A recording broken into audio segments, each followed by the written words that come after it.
छोटे से बच्चे को पीठ पर बांधे, दोनों हाथों से तलवारबाजी करती, मुंह में घोड़े की लगाम थामे, खूब लड़ी मर्दानी वह तो झांसी वाली रानी थी। ऐसे दृश्य की परिकल्पना करना भी मात्र भारतीय संस्कृति में ही संभव है। सुभद्रा कुमारी चौहान ने अपनी कलम से रानी लक्ष्मीबाई का ऐसा सटीक उल्लेख किया है कि आज भी ये पंक्तियां हर भारतीय को उद्वेलित कर देती हैं। काशी के मराठी परिवार में जन्मी लक्ष्मीबाई ने बहुत ही कम उम्र में अपनी तलवार की चमक से अंग्रेजी हुकूमत की चूलें हिला दी थी। लक्ष्मीबाई का बचपन का नाम था मणिकर्णिका। लक्ष्मीबाई मात्र 4 बरस की थी और सर से माँ का साया उठ गया। पिता मोरोपंत तांबे बिठूर जिले के पेशवा के यहाँ काम करते थे। पेशवा ने मणिकर्णिका को अपनी बेटी की तरह पाला। बचपन में ही मनु जंग के हुनर सीखने लगी थी। झांसी के महाराजा गंगाधर राव नेवलकर से विवाह के बाद काशी की यह बेटी झांसी की रानी लक्ष्मीबाई बन गई।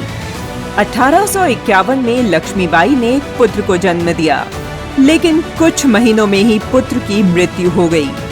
धीरे धीरे जब राजा गंगाधर का स्वास्थ्य भी बिगड़ने लगा, तो सबने उत्तराधिकारी के रूप में एक पुत्र गोद लेने की सलाह दी। राजा गंगाधर ने एक बालक को गोद लिया और नाम दिया दामोदर राव। 1852 में राजा की मृत्यु हुई और राज्य का सारा भार 18 साल की लक्ष्मीबाई के कंधों पर आ गया। राज्य हड़पने की मंशा से अंग्रेजों ने गोद लिए पुत्र दामोदर राव को झांसी का उत्तराधिकारी मानने से इनकार कर दिया।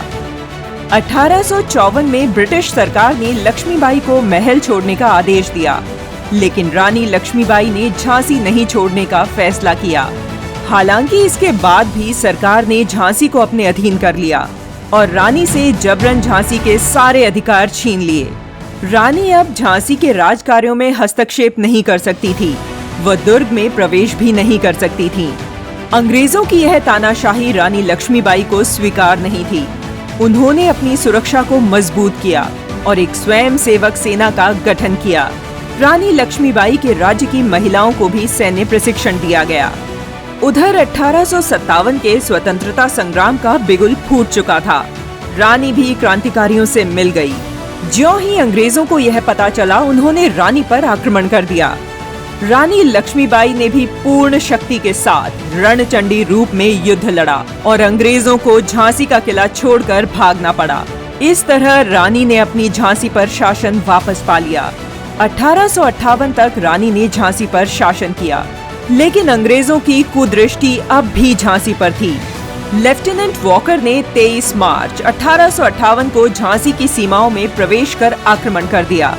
झांसी की सेना में महिलाएं भी गोला बारूद ले जा रही थी और सैनिकों को भोजन दे रही थीं। रानी लक्ष्मीबाई स्वयं शहर की रक्षा का निरीक्षण कर रही थी।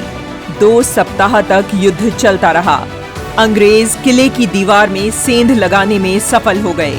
रानी लक्ष्मीबाई ने दामोदर राव को लेकर अपनी सेनाओं के साथ कालपी की ओर प्रस्थान किया, जहां वे तात्या टोपे सहित अन्य सेनानियों से जा मिली। रानी और तात्या टोपे ने ग्वालियर के लिए कूच किया और ग्वालियर के महाराजा की सेना को भी पराजित किया। रानी को तात्या टोपे, राव साहब, नाना साहब, बांदा के नवाब तथा बालापुर के राजा व ग्वालियर की सेना का सहयोग मिला। अंग्रेज भी निरंतर रानी की खोज में लगे हुए थे। अंततः उन्होंने रानी को घेर भी लिया। वे रानी को बंदी बनाने का प्रयास करने लगे, लेकिन वीरांगना लक्ष्मीबाई जरा भी न सहमी। हर बार की तरह हिम्मत से काम लेते हुए उन्होंने अंग्रेज अधिकारी लेफ्टिनेंट वॉकर को वहीं मार डाला। 18 जून 1858 का ही वह दिन था जब शारीरिक सीमाओं के चलते रानी ने अपना सर्वोच्च बलिदान दिया। रानी के शरीर में बिल्कुल भी शक्ति न थी, फिर भी हीरोज के साथ लड़ाई के दौरान रानी अपनी तेज तलवार से शत्रुओं को काटती जा रही थी कि तभी एक शत्रु सिपाही ने उनके सिर पर गहरा वार किया। दूसरे शत्रु सिपाही ने मौका पाकर रानी लक्ष्मीबाई के पेट में गोली मारी। तीसरे ने उनकी छाती पर किरीच घोंप दी।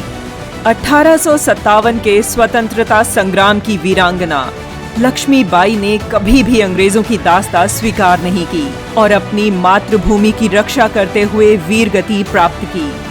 रानी लक्ष्मीबाई से ही प्रभावित होकर नेताजी सुभाष चंद्र बोस ने आजाद हिंद फौज की महिला बटालियन का नाम रानी लक्ष्मीबाई विंग रखा।